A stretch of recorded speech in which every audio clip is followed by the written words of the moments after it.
Welcome to the Cambridge Tech Podcast, talking all things technology from the heart of the UK's tech capital.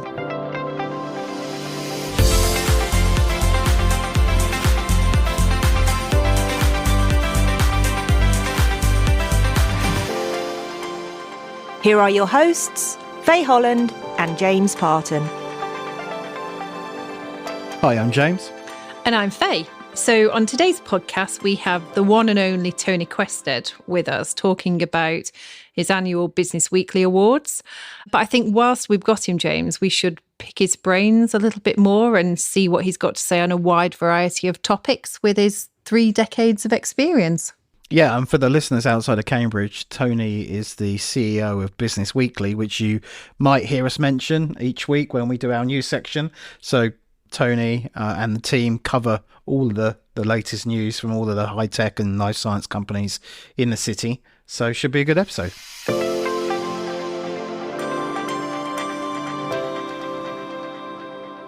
Well, hello, Tony. This is a first. We obviously talk on a regular basis, and I'm usually providing you input from our clients, but today I get to pick your brains. I'm not allowed out. You are. They stick me on a seat in front of a machine, and I'm like a factory worker. I just regurgitate all these all these hundreds of emails that come in from all over the world. So it's lovely to be here. No, it's great. Thank you very much for coming to see us. So obviously we've got you on to talk about the awards, which we're going to come on to. But actually we're, as everyone knows, we like to be a little bit nosy and find out a little bit more background. So let's share with the audience a little bit of your background and how long you've been in this industry and where you started. I started my journalistic career in an apprenticeship when I was a mere stripling of 19, which would have been 1969, on the Folkestone Hythe and District Herald, and I was absolutely bloody useless. I used to go along to flower shows and RSPCA meetings and struggle to hold my interest in those, but I gradually went to the Kentish Times newspaper in South London. And then, because it was the only way my partner, who's a journalist, and I could get news desk jobs, we moved up north to Blackpool, the West Lancashire Evening Gazette. And then I got a call from a pal of mine in Fleet Street in 1989, 1990 to say, can you come and teach these people how to write? And his words, not mine. And I just felt like I'd been in a rut. I'd had opportunities in Fleet Street which I turned down before, and I just wanted to try it. So that was it. So down to Fleet Street you went? Down to Fleet Street I went. I don't know whether it was personal, but they shut Fleet Street down a few weeks after I got there. So I quite enjoyed it, but they moved to the other side of the riverbank over Southwark Bridge, and then I was sub-editing on the Telegraph for a while after the Express newspapers. And when I found out I was putting whiskey on my cornflakes one morning, I decided that I couldn't stand the moral chasm that was Fleet Street anymore, and left and started a fledgling PR marketing agency. And we had clients like Steve Ives, who was at the time was working with Apple on the Apple Newton, Amy nationally, who were doing road building and things like that, and I had engineering accountancy clients. And Lloyd's, we handled the merger of the blue and the green for Lloyd's TSB. And then I got a call saying, do you fancy spearheading a new investment team within Business Weekly? So 3 years after my partner founded the newspaper with colleagues from the Cambridge News, I moved across and morphed the PR agency in. We got investment from Herman Hauser. One of the first questions he asked me was, where's my dividend? And his accountant told him that a dividend was something he got with Green Shield stamps, which shows my age. And the accountant ended up in the Algarve, so he didn't do so badly, and I don't think Herman suffered as a result of being in touch. But it's worked out very well. Herman is a very successful entrepreneur in his own right, and we open doors. Part of the proposition with Business Weekly is that we help, especially young companies, develop and grow and network, and we preach to them what we think is the right way to grow and to talk to each other and lean on other entrepreneurs. Yeah. We had a very interesting meeting where I was doing a talk for Springboard when John Bradford was trying to get that going. Yeah. And he'd invited some young people across from Shoreditch, from Silicon Roundabout. Yeah. And they said, what on earth do we want to come to Cambridge for? You know, we're in Shoreditch. And I said, right, I'll give you telephone numbers for Alan Sugar and Richard Branson, see if you get past the switchboard. Then I'll give you numbers for Sherry Coutu, Herman Hauser, David Cleaveley, Jonathan Milner, blah, blah, blah. Wheeled off all the serious entrepreneurs. I said, you'll not only get to them, but they'll ask how they can help you, and they will help you. And that was the difference. So tell us about, like, what does a typical week look like for Business Weekly?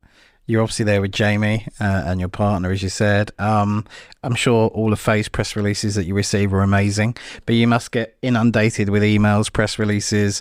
Talk us through like what that week looks like and, how you work towards. We've outsourced work for a long time as we've studied the trends. So we have researchers, for want of a better word, across the planet. Yeah. Because a lot of the stories, an East of England company may be shy in releasing details of where they're going and what they're doing. Yeah. But their investors in the States or Asia aren't so shy because they want an early exit and they want to push that company as far as they can go as soon as they can. Mm-hmm. So we gather a lot of information. I mean, I could write a book on information that you have to keep confidential, whether it's companies who, God forbid, want to move off the science park or another place, and can you talk to one of your agents and find us somewhere else? Or we're trying to raise funds and we don't want to go down the VC route. Can you tell us who we should talk to about organic growth? Mm.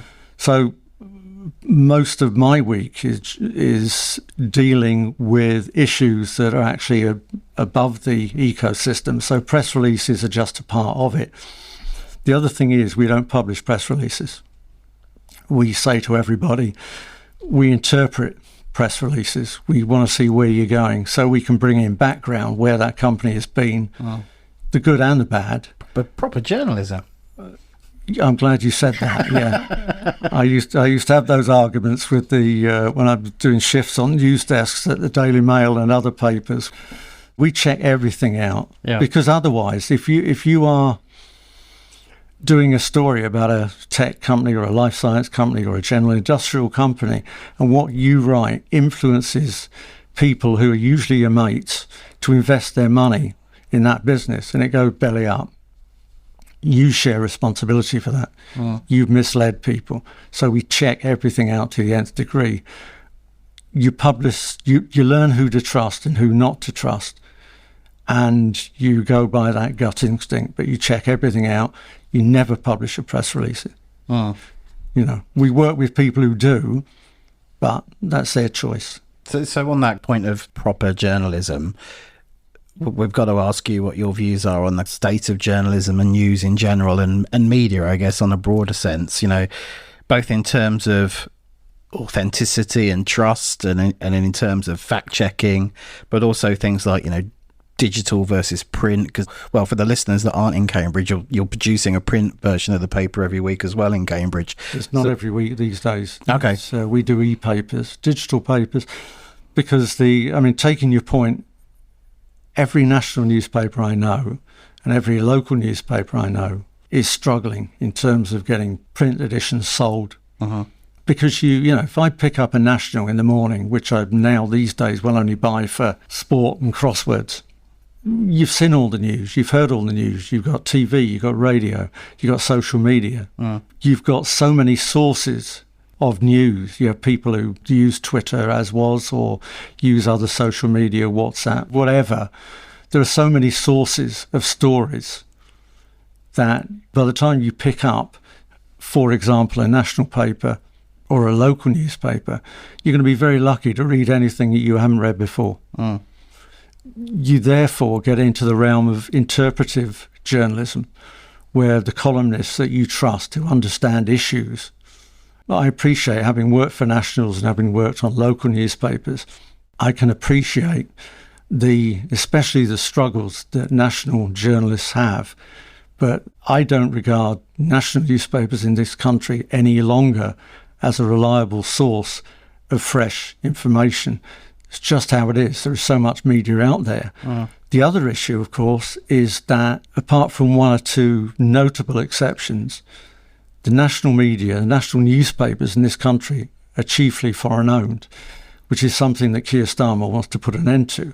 I've seen standards decline in journalism because everyone is under such pressure to get a story first, they cut corners. It's human nature. They are then getting pressure from their editors and news editors to cut corners. We're not under those pressures. And how has that changed the way that you deliver Business Weekly? Are you going digital first as soon as you get wind of a story? We publish what I regard as good stories, and Jamie bears the brunt of this. We publish online first. Yeah. Because that's the way people are receiving stories. And if you decide you're not going to publish a story online, you're then in the realms of doing a follow-up or a stale piece in a print edition. I was always regarded as a dinosaur in our business. You've got to let go of this print obsession and you've got to get with the new social media trends. I've learnt to let go. Because the sort of mores I was brought up with no longer apply. You're talking about news, when news breaks. Every newspaper when I was coming through the journalistic mangle had a stop press. So if there was a budget announcement, that would be in the stop press. Horse racing results in the stop press. Well, these days, if you're waiting for that, you've seen it on TV, you've seen it on radio, you've seen it on other social media. So the whole ball game has changed. You're on about news. So we publish news if we think it's big as soon as we can. And that is the way you should do it. If you consider your chief function is to deliver news to readers across the world, which we do, you've got to get it there as quick as you can in front of them and realise you're not going to be the only medium that's doing that. And I guess that's the other benefit of being digital first is you are reaching a much wider audience than the physical distribution of the paper when you first started. Jamie's developing, he's very good at social media. And when he's developing LinkedIn clients and you get a big story breaking, you're getting C-level executives who are taking your LinkedIn story and pushing that to, 35,000, 55,000, however many it is, if it's one of the big cancer research institutes or a big biotech. You're actually leveraging their following. It was not rocket science, but it makes a lot of sense. So it's all about amplifying your platforms and your message with everyone else, and you can do that. That's what the point of social media, as opposed to going print, and just having that print issue. So I think it kind of reminds me of the conversation we had when Herman was on, and he talked about Truthometer. So one of the visions I've had about 10 years ago was something I called the evidence engine. And the evidence engine would be a ticker tape at the bottom of the TV screen that would in real time show you the evidence for whatever a politician says, in which case the little worm would be green, or the enormous amount of evidence to contradict what the person have just said, in which case the worm would be at the bottom and would be red.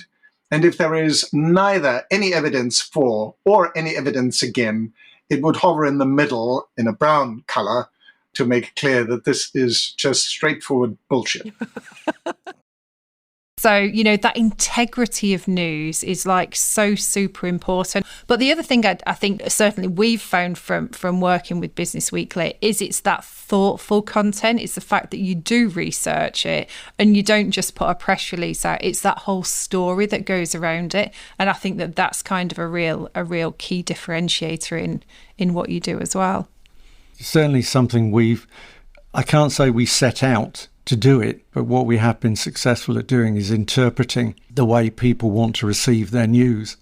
And a lot of it is generational, but you still have to, to use Herman's phrase, we have to put it through a kind of a common sensometer, if you like, because people in business, which is our main market, even investors, their time is at such a premium. I mean, we had a former Guardian journalist who used to coach me on my first paper in Folkestone. He said, "That's a really good piece you wrote," he said, "but it's far too long." And it was only 7 parts. He said, "I can get that down, I can cut that by a third and you won't lose anything." I said, "No, you can't." So he did it. He said, "I can cut it by another third." And I said, "It's impossible." And he said, No. He said, "Just watch this." Bang, bang, bang. I thought, Christ, he's right. And then he said, "Now I can get it down to the intro." And he did the intro. He said, "What are you missing from that story?" I said, "Nothing, apart from a quote." Yeah. And he said, "If you've not caught your reader with a headline and the intro," he said, "you've lost your reader." Mm. You're dealing with people who've got investment of one form or another, and you've got to be very, very careful about the way you do it, because you can damage a share price by careless reporting. You can stop an investor getting a return when they've shown good faith in a business. So we have to look at whether we're likely to do any damage unfairly to the business on which we're reporting, with people involved in the judging of our awards. And we always get this every year. What we know and what we can say are not always the same thing. But you gain credibility and you gain allies by being sensitive to what they want in the marketplace and what they can't afford to have in the marketplace. So, I'd like to think we're part of the business community rather than someone who feeds off it.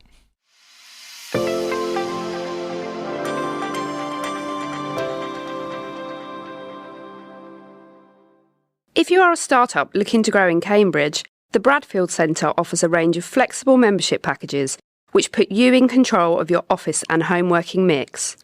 There's a vibrant, collaborative atmosphere, on-site cafe, plenty of green outside space, and regular member social events. We also offer a range of high-quality meeting spaces for hire, and for tech event organisers, our auditorium, lakeside pavilion, and atrium spaces are perfect to bring your communities together for in-person and hybrid events. For more information, visit bradfieldcentre.com or call 01223 919 600.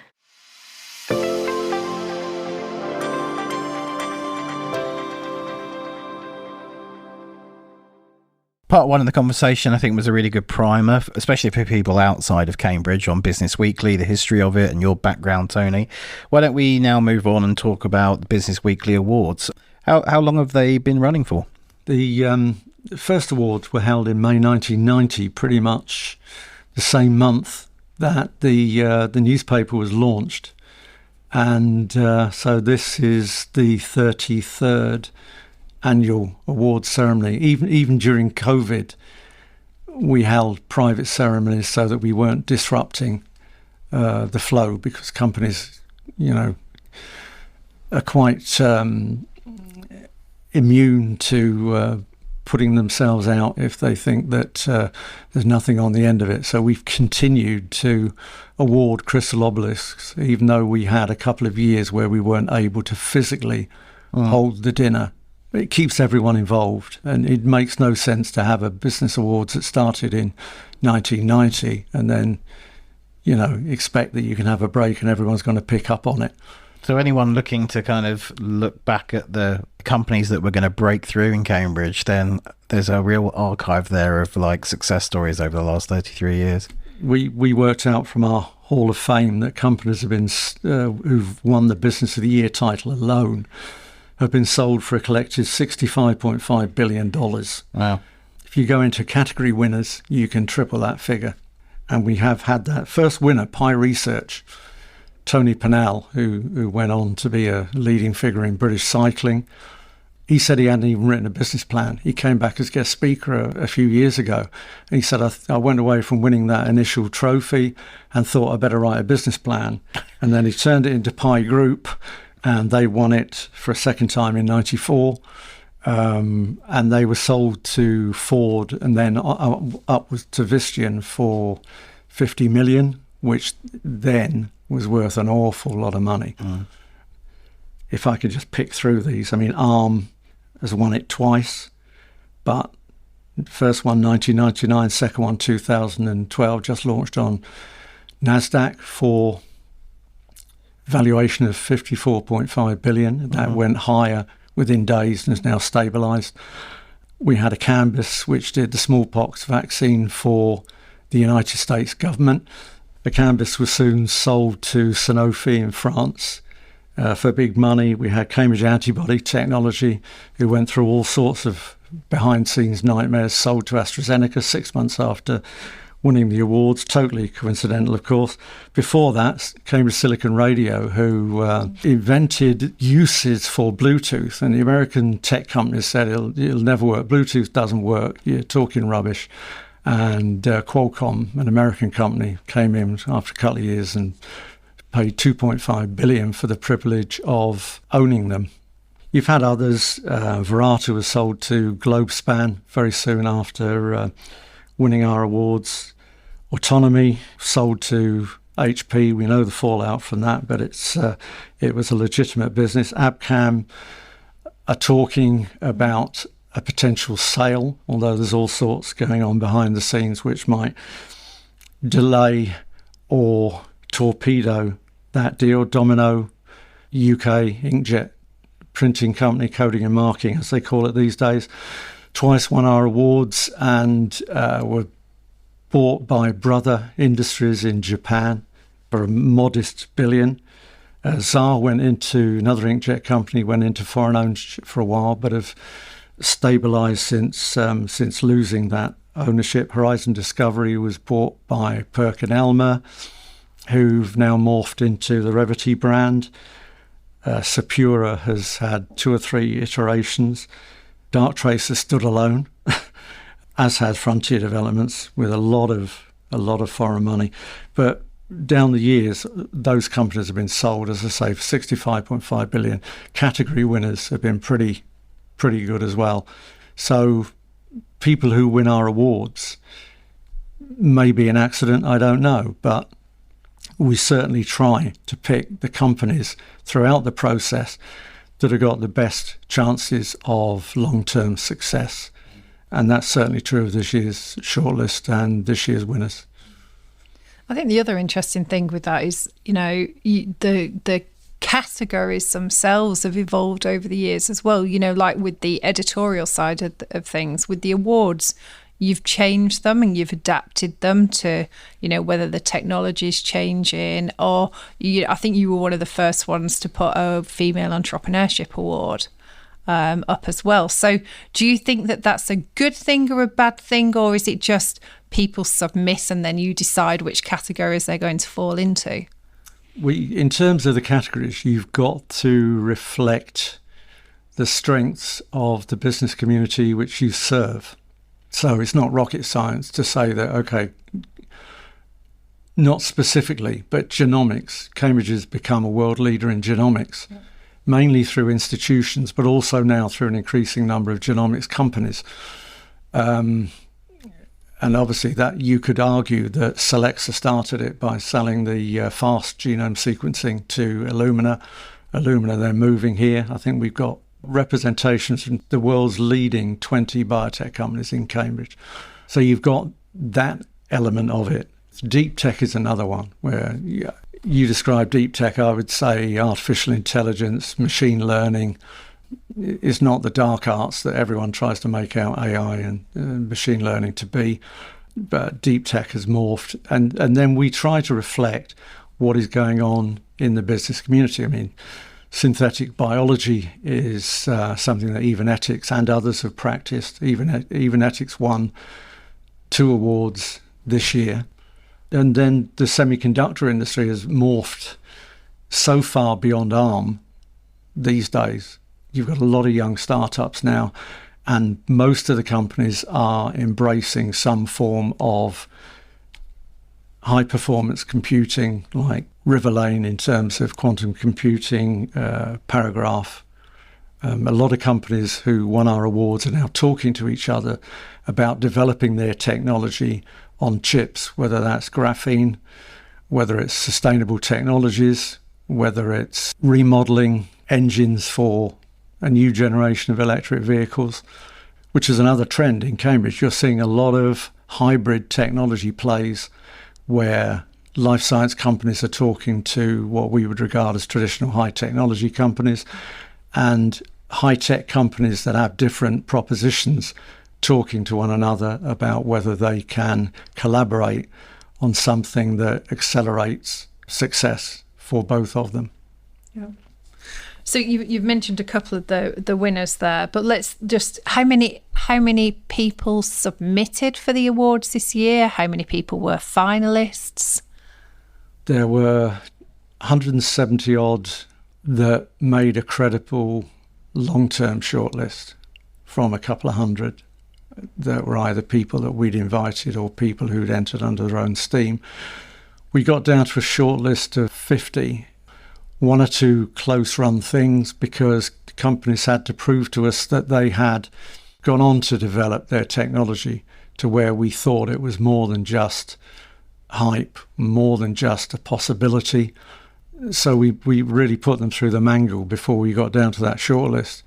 And then the judging takes a number of forms. So we have a judging afternoon where the sponsors can have their fourpenneth. You ask some companies to pitch, but that's not always because they're guaranteed to win. A lot of it is they fail to answer questions either to people who visited their companies, or there's certain information that they feel that they're constrained to talk about. It may be investment, it may be the way their technology is going. So we have Mills & Reeve, who's the lead forensic sponsor, for example, would go out to a lot of the companies that we decide between us to do in-depth interviews. And then sponsors can chip in onto, well, they've seen this trend happening, they've seen that trend happening. Did we have XYZ company on the radar? It's a very, very thorough and broadly sweeping process. Because as you say, these companies have got to represent not just Business Weekly, but some very high-level sponsors like Arm and AstraZeneca and banks and accountants and lawyers and, you know, most of the science parks around here. They've got to represent you for 12 months. You don't want a company going bust, but you want to be as sure as you reasonably can that they're going to actually add value in the ensuing 12 months. Yeah, and I think it's that level of rigor that really gives the credibility to the awards.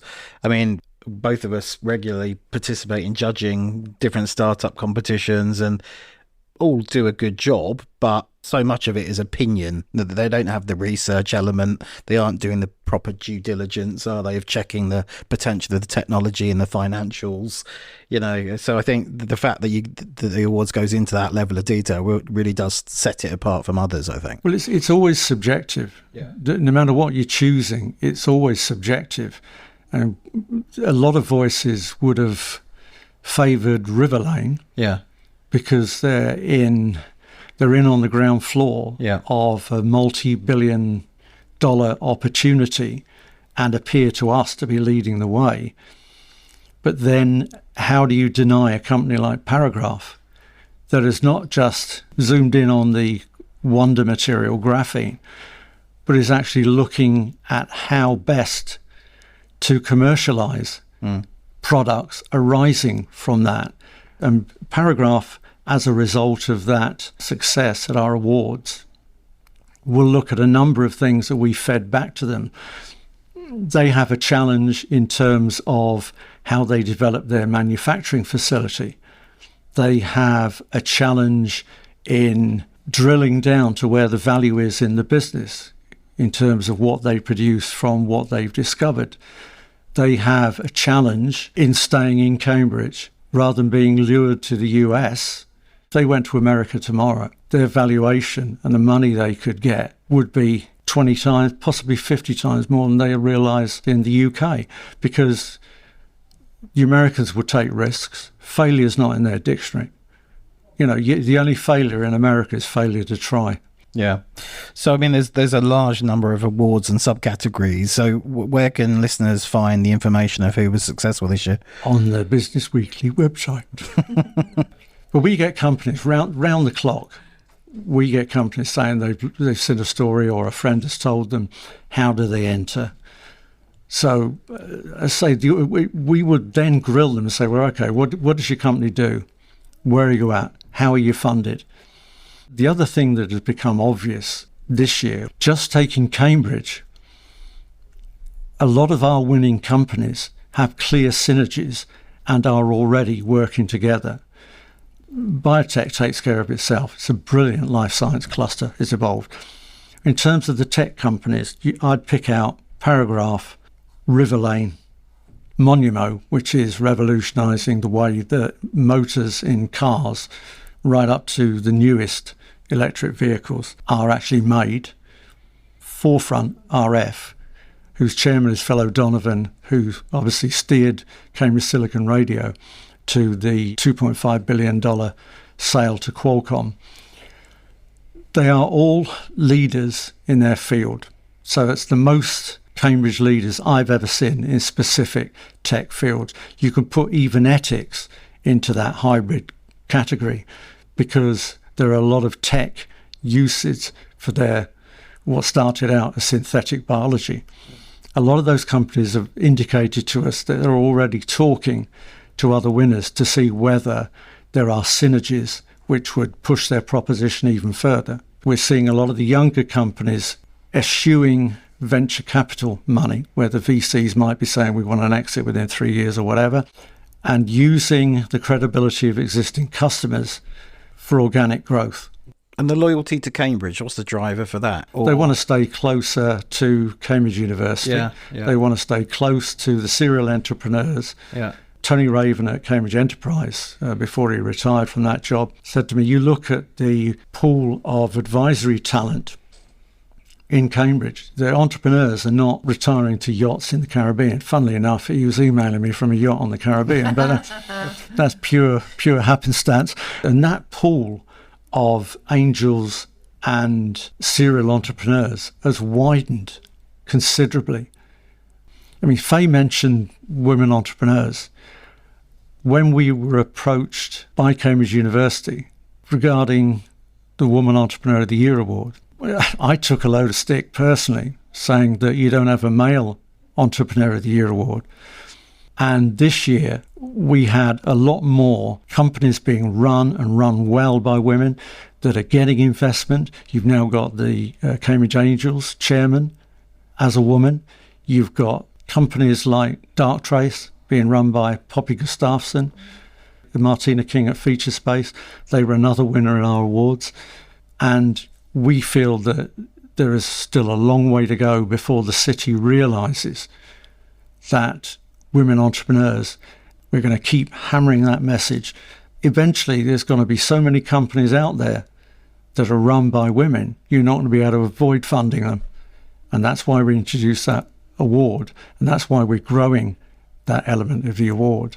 I mean, we do have a lot of female entrepreneurs, founders in Cambridge. You know, you've got New Quantum, you've got Georgia Longobardi, CGD. You know, there's a long list of them. But I think I agree with you. You do still have to keep showing it. If you see it, you believe it, you know. But over time, you know, I look down this list and like you say, Martina's in there, Vivid Q with Alex, you know, that there are definitely businesses that are out there. But it'll be interesting because I know next week we're talking to Simon Thorpe, and he's a real advocate of female founders as well. So I'm sure it's a conversation that we do have to keep having, but over time it should norm out. Simon represented Judge Business School on the judging panel for the Woman Entrepreneur of the Year award the year Poppy Gustafsson from Darktrace won it. It's that magic source of Cambridge, you know. Yes, it is about collaboration, it is about investment, but it's also about being willing to step up and, you know, push people to go in a certain direction as well. So, you know, from my point of view, long may that may that continue. Well, you've got to hold up. What we try and do is hold up a mirror to the business community. And if you were to hold that mirror in front of what is happening within, for example, the startups and spin-outs that are emanating from Cambridge University, I would say just off the top of my head that at least 80% of those are run by a woman entrepreneur. They are inspiring other women within the university, within the graduates and PhD communities, to start their own businesses. So you are seeing a mood change, you're seeing a cultural change. You know, we're seeing not just more startups coming out of the universities, we're seeing more mature startups coming out of the universities, maturing earlier, getting finance earlier, and with a global agenda. They're not content to come out and be a Cambridge company, they just happen to be staged here. But you've got this dichotomy in that, where all these companies know that they can make more money quicker if they establish their business in the US. And that is Cambridge's challenge. It's a challenge for the planners, it's a challenge for the government. The reality is the planners have to pick round issues like water provision, infrastructure, power provision. Yeah. These things take a long time. You've got a fact that Cambridge cannot recruit engineers fast enough. Most of these companies that won our awards this year need engineers. They can't supply them out of the Cambridge graduate population anymore, hence the Bristol link. And a lot of the companies are telling us if they can only get good engineers for 3 days a week, and those engineers happen to be based in Macclesfield or wherever, they'd rather take the talent, regardless of the demands that puts on them. And just have a monthly get-together or a Zoom meeting. But they've got to have that engineering talent. And that's one of the biggest problems we've got.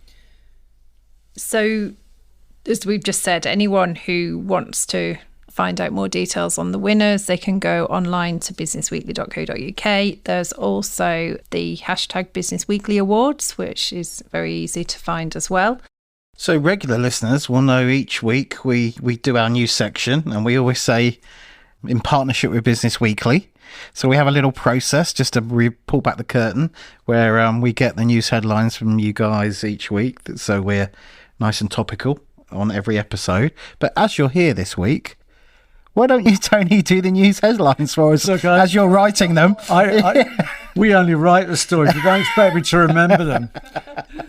I think one of the best companies Cambridge has ever produced, and it's an anomaly that it hasn't won our Business Weekly Awards because for one reason or another they've not entered, is CMR Surgical, who invented the Versius robot arm. They've just topped up a round for 165 million, and that takes their funding past $1 billion. They were already Cambridge's youngest unicorn business, edging out Darktrace. So CMR Surgical, congratulations, have raised another 165 million, over $1 billion funding to date. And I don't think you're going to see them stopping there. The other big movement, of course, is that they are wanting to manufacture their own robot arms and are building a facility locally to do just that. ARM, just to give them a passing mention, raised multi-billion dollars. Our information is, and here's an exclusive for the Cambridge Tech podcast, is that we wouldn't be surprised to see ARM now float on the UK as well. We think that's a possibility. So congratulations to ARM. Immaterial, which won the Cambridge Judge Business School Graduate Business of the Year, contacted us a couple of days after winning their category at the awards to say, we forgot to mention we've just raised a big amount of money. They won't tell us how much, but they have raised a substantial sum. An undisclosed Series A is how we put it. That is another trend that we're seeing. The rise of the sustainable technology businesses out of Cambridge University. That is certainly not a bad start for a new week post-awards. And no doubt my inbox will be full of more by the time we get back to our desks. Great, and we can pick those up next week in our regular slot, can't we then? We can. That's great. Tony, thank you. So we've covered so many things, really insightful. Really appreciate you taking the time to come and talk to us, and well done on another very successful, prestigious awards event. Well, we should also say thank you to both of you for supporting the podcast as well. Absolutely. Obviously, we're coming up to our first year anniversary and we much appreciate the support. And Jamie is sitting in the room, but he's not in front of a microphone. So thank you, Jamie, too. So join us next week for a rather special episode. It's our first anniversary of the podcast. Are you going to bring cake? I might bring cake and hats and streamers and all those kinds of things. Super. Also joining us is Simon Thorpe, who is a very well-known local angel investor. So I'm sure Simon is going to be very insightful and will join us to reflect back on our first 12 months.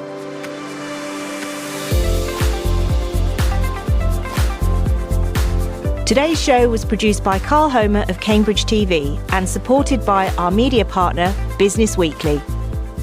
The Cambridge Tech Podcast is available on all major podcast platforms and on cambridgetechpodcast.com. If you've enjoyed this podcast, please give it a 5-star review. It will really help others discover the show.